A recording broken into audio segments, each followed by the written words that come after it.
Chapter 14. But God will show mercy on Jacob, for Israel will still be his chosen, and they will find rest in his land. To them, foreign peoples will come, to the house of Jacob they'll come. And they'll accept the Gentiles among them. As an inheritance, they'll all then be welcomed. At that time, within the land of our God, there'll be many servants, both women and men, for those who once took them as captives will in turn be their slaves. They'll dominate those who once ruled them.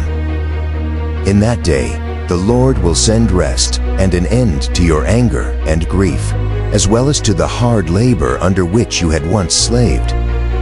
Then you'll take up this wail against Babylon's king. In that day, you'll say this about him: "Oh, how much rest we now can enjoy from this one who once demanded so much. How much rest we now have from our masters. For Jehovah broke the yoke of those sinners, as well as the yoke of their rulers. In his rage, he struck down a nation. He brought calamity upon them. He didn't spare any, and he didn't hold back. So now our land is shouting in joy. The trees of Lebanon are happy and say, 'From the time that you were laid low, no one has come here to cut us.' From below, the grave has arisen to meet them, and all the giants that once ruled the earth, those who stood and opposed you, have now been gathered down there. Then the kings of those nations will rise from their thrones, and they will say to those giants, 'Now you have been captured as we were, so are you now considered to be one of us?' For your glories and joys have gone down to the grave, and beneath you they'll make a bed of decay where you will be covered with worms. Oh, how the bright one has fallen, the star that arises at dawn! For this one who once conquered nations has been broken down to the ground. You're the one who once said in his heart, 'I will ascend to the heavens, and I'll put my throne above all the stars. Then I'll sit upon a high mountain, on the highest one in the north. Yes, I will ascend above all the clouds, and I will be like the Most High.' But now you'll go down to the grave, down to the foundations of the earth. Then those who see you will wonder and ask, 'Isn't he the one who provokes the whole earth? Isn't he the one who once shook its kings? Isn't he the one who brought desolation upon mankind's habitation, the one who demolished its cities, and the one who set no slaves free?' So while all the kings of the nations will go to sleep in full honor, as will every man within his own house, you'll be tossed in the mountains along with the slain. Yes, you'll be abhorred the same as the rest who have been run through with swords and gone down to the place of the dead.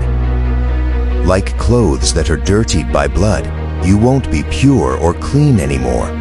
For to my land you brought desolation, and you have murdered my people. So no way will you last throughout the age, O you offspring of all that's evil. Prepare your young to be slaughtered because of the sins of their fathers, so they won't arise and inherit the land, nor again fill the whole earth with wars. For I will rise up against them, says Jehovah of armies.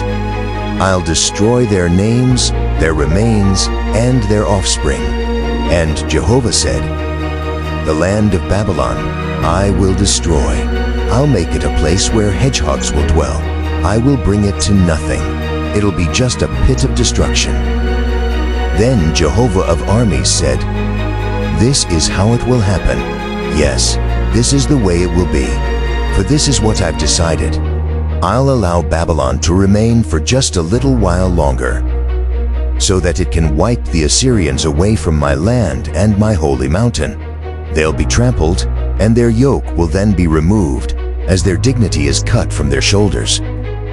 Yes, this is the plan that Jehovah laid out for the rest of man's habitation, as his hand is raised over the Gentiles. For who can erase the Holy One's plans, or hold back his hand once it's been raised?' In the year that King Ahaz died, these words came to Isaiah. O Philistines, do not be joyful, for he's breaking the yoke of those you've attacked. And from the snake's offspring, young asps will arrive, which will then become flying serpents. While God will feed all the poor, and peace will rest on the paupers, your offspring will starve and be wiped away. Yes, those who are left will be gone. So shriek, O you city of gates, and may your towns start crying aloud, for the Philistines will all be disturbed as they see smoke arise in the north, and no one there will be left alive. Now, what answer can the kings of the nations supply? For although the Lord will destroy the foundations of Zion, He'll still bring salvation to His people.